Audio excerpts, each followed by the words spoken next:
Ladies and gentlemen, my first message is that France is back.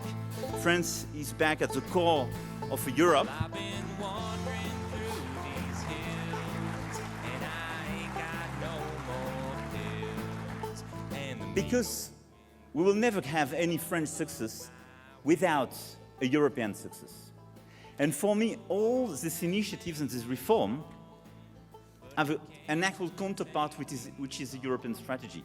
And I see a lot of European leaders and my very good friends, and all together we work very hard to have this common strategy. Alstom, toutes les affaires que nous connaissons autour de Macron, qui tournent autour de Macron, c'est la même pensée. Il n'y a pas de politique française, il n'y a même pas de politique agricole française. Elle est européenne, elle est mondiale, il y a des traités et l'important c'est d'être dans la modernité, dans le nouveau monde, à la bonne échelle. Il n'y a que le bon niveau d'investissement. Voilà, pour Macron. Que ce soit en matière intellectuelle, en matière financière, en matière industrielle ou agricole, il n'y a que le bon niveau d'investissement, à la bonne échelle et à la bonne rentabilité financière. Et ça, c'est la clé de compréhension de toutes les réformes pour la France. Et la France se portera mieux si elle sait s'adapter à cette norme, mais dont on ne voit pas très bien ce qu'elle est. C'est une norme totalement idéale, prétendument universelle, qui n'a plus rien d'autre, qui n'a plus aucune caractéristique française. Ainsi en est-il du Code du travail, de la loi Pacte, de l'assurance chômage, et puis dernièrement, avec les aspects techniciens. Je signale qu'il y a 1000 pages qui vont avec la nouvelle loi qu'on nous prépare sur les retraites. 1000 pages de réformes techniques, évidemment, il en faut au moins 1 millier, mais attendez, qui va les lire? Et il en est de même de la fiscalité. Par exemple, la réforme de l'ISF, mais c'est déjà de la politique extérieure. La réforme de l'ISF qui est devenue, comme vous le savez, l'impôt sur l'IFI, donc l'impôt, le SFI, l'impôt sur l'immobilier. Il y a 2000 châteaux qui sont en vente en France. Voilà. Bon, c'est le résultat et qui va être acheté. On est en politique extérieure, ça n'a aucune importance. Ça sera acheté par des Qataris, des Arabes, mais peu importe. Et il en est de même pour la fiscalité territoriale. Fin de la taxe d'habitation, qui était la seule manière de localiser concrètement les budgets. Voilà, donc ces réformes sont dites géniales. Et qu'est-ce qui les anime toutes? C'est un esprit de fausse rationalité, de fausse logique. Et la logique financière l'emporte sur tout.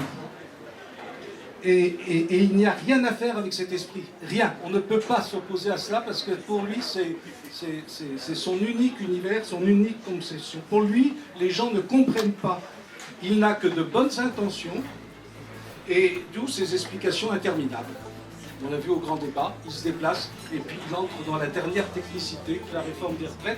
Il va expliquer les 1000 pages d'explications, ça fera encore des milliers de pages d'explications et de commentaires. Voilà. Et il n'y a derrière tout cela qu'une seule explication qui est d'ordre métaphysique et qu'il croit, lui, spirituelle. C'est extrêmement grave. Il la croit spirituelle. Et c'est une dialectique. Et cette dialectique, vous la connaissez parfaitement, mais il faut le comprendre, et je vais venir très rapidement à la question de politique étrangère. La dialectique, c'est l'ouverture et la fermeture. Il y a le progressisme et il y a le conservatisme. Et il y a l'universalisme et puis il y a le nationalisme. Et vous comprenez très bien de quel côté se trouve le péché. Et donc du côté où se trouve l'incompréhension, qui fait qu'il a affaire à des gens idiots, c'est-à-dire vous et moi. À des gens idiots parce qu'on ne comprend pas, on ne s'ouvre pas. Et il en est de même pour le mondialisme et puis ce qu'il appelle le localisme. Il n'y a pas de culture française. S'il n'y a pas de culture française, vous ne pouvez pas avoir de politique extérieure française. Pour lui, il n'y en a pas, il l'a dit, il l'a carrément expliqué. Toute l'histoire, surtout l'histoire récente, est revisitée par lui dans cet esprit avec ses... Je ne donne pas les noms, c'est pas la peine, mais de ses conseillers. Pour la guerre de 14-18, vous vous souvenez la façon dont il a achevé les commémorations. Il n'y avait plus de France, il n'y avait plus d'Allemagne, il n'y avait plus rien. Et c'était terminé, mais il n'y avait plus de généraux, il n'y avait plus de maréchaux. Et on comprend pourquoi, etc. Et pour la guerre de 1940, il en est de même. À aucun moment, il explique comment cette guerre s'est terminée très rapidement par un désastre. Évidemment, il évoque Briand. Mais s'il réfléchissait 30 secondes et s'il n'avait pas eu les cours stupides qu'il a eu à Sciences Po, il saurait que le responsable premier de la catastrophe de 1940 s'appelle Aristide Briand, dont nous sommes environnés d'avenues, de rues et de commémorations. Il ne sait rien. Ce garçon ne sait rien. On le dit intelligent parce qu'il récite des cours. Mais il ne comprend rien au peuple. Tout à l'heure, mon ami Tournafond ayant parlé de Maurras me permettrait de parler de Bainville, mais tenons quelques exemples. De Gaulle avait lu Quel est Tanger, il avait lu l'histoire de deux peuples de Bainville, il avait lu Quel est Tanger de Maurras, Pompidou également, il les cite. Mitterrand était encore capable de citer Bainville, Maurras. Oui, pardonnez-moi. Mais Chirac, non, c'était presque fini. Sarkozy, n'en parlons pas. Mais là, on est arrivé au degré zéro de la culture française, de la culture politique française. Donc, comment pouvez-vous avoir une diplomatie? D'ailleurs, il n'emploie pas ce mot. Il parle de géostratégie. Ça fait très bien, ça fait prof.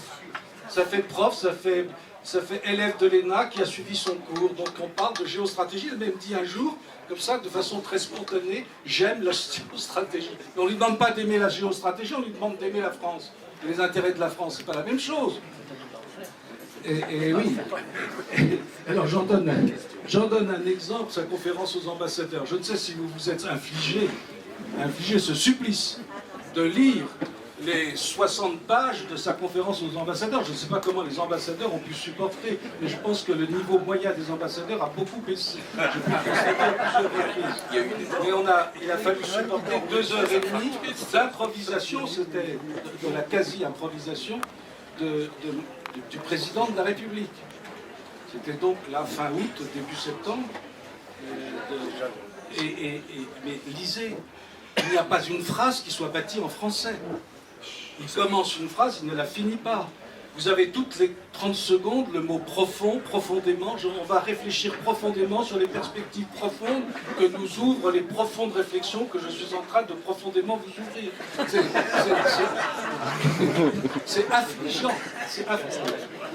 Et elle est caractéristique, elle prend la suite de sa fameuse prosopopée sur l'apnix, vous savez, quand il s'est cru le successeur d'Isocrate, et puis qu'il a commencé à parler au nom de la Grèce à l'Europe moderne, et puis son cours de prof à la Sorbonne, où il incitait les Français à plus que jamais entrer dans le cadre européen, et alors il énumérait tous les chantiers qu'il fallait ouvrir dans le cadre européen pour s'ouvrir au monde. Et puis sa prophétie de Davos en janvier 2018, qui est extrêmement impressionnante, parce que là il s'est révélé tel qu'il était. D'abord il a parlé un paraguayen anglais de globish invraisemblable, et puis il a bien expliqué quel était son plan. Il avait été celui qui avait gagné contre le populisme. Donc il était celui qui méritait du monde une reconnaissance universelle. Et c'est pour ça qu'il se venait se faire applaudir à Davos. Il n'est pas destiné. Et c'est étonnant. Il a dit, je me donne 5 ans pour la France pour refaire le contrat social français.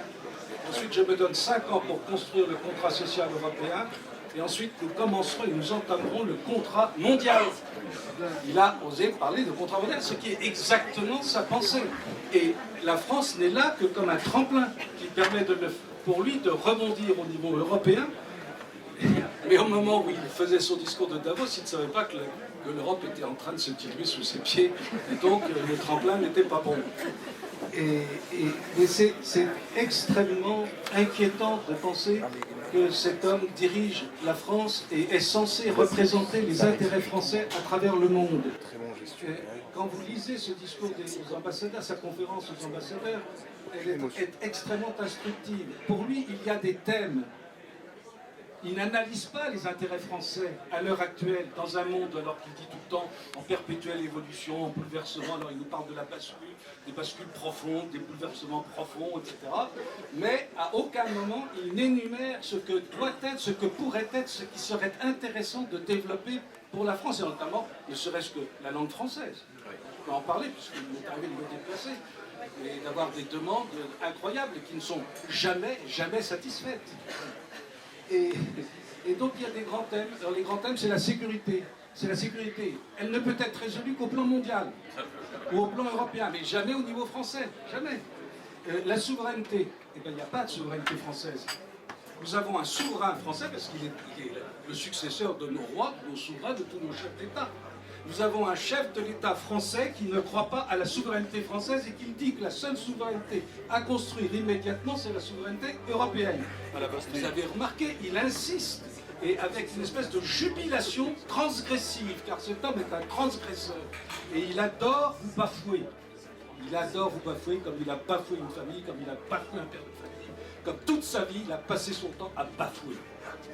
Et donc là, il bafoue la souveraineté française à laquelle il ne croit pas et qu'il méprise. Et on veut le baffer. Ça lui est égal que des soldats meurent. La vérité, c'est ça.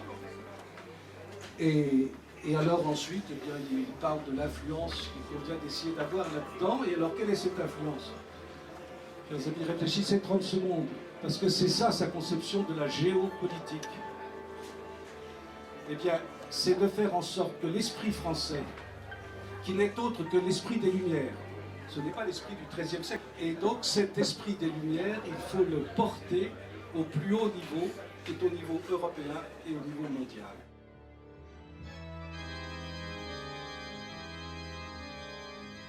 Dans cette cour du Louvre, appelée cour Napoléon, un aréopage de 86 personnages continue dans la pierre un dialogue où toute la pensée occidentale se retrouve en ses implications les plus antagonistes. La confrontation entre des esprits comme celui de Saint-Bernard, Pascal ou Bossuet et des philosophes comme Abélard, Voltaire, Rousseau ou Condorcet dépasse au XVIIIe siècle la simple querelle des anciens et des modernes et devient le laboratoire de la Révolution. Tous ces affrontements font partie d'un débat beaucoup plus large qui oppose, depuis le début de l'histoire, les protagonistes de la contre-tradition aux défenseurs de la tradition. Ce qui est trop souvent présenté comme une opposition entre réactionnaires et progressistes représente en fait l'immémorial combat entre mémoire et oubli.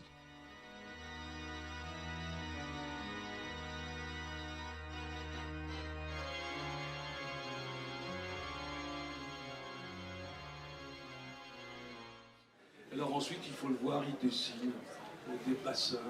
Et alors, il s'aperçoit que l'Inde, il dit à un moment, l'Inde est toujours l'Inde, la Chine est toujours la Chine, et elle risque de devenir dangereuse parce qu'elle est la Chine. Et puis il y a la Russie, et il faut quand même s'entendre avec la Russie parce qu'elle peut devenir dangereuse et qu'il faut surtout qu'elle ne bascule pas. Enfin bref, il fait son petit cours d'énarque. Et puis à la fin, c'est qu'est-ce qu'on peut faire contre tout ça? Eh bien, il faut que l'esprit français domine dans les instances internationales et fasse triompher l'esprit des Lumières. Eh bien, au Moyen-Orient, il n'y a plus de politique française. Sait-il qu'il y a eu un grand levant français? Sait-il même, par exemple, que la Morée et le pays d'Antioche, c'était ce qu'on appelait autrefois la Nouvelle-France?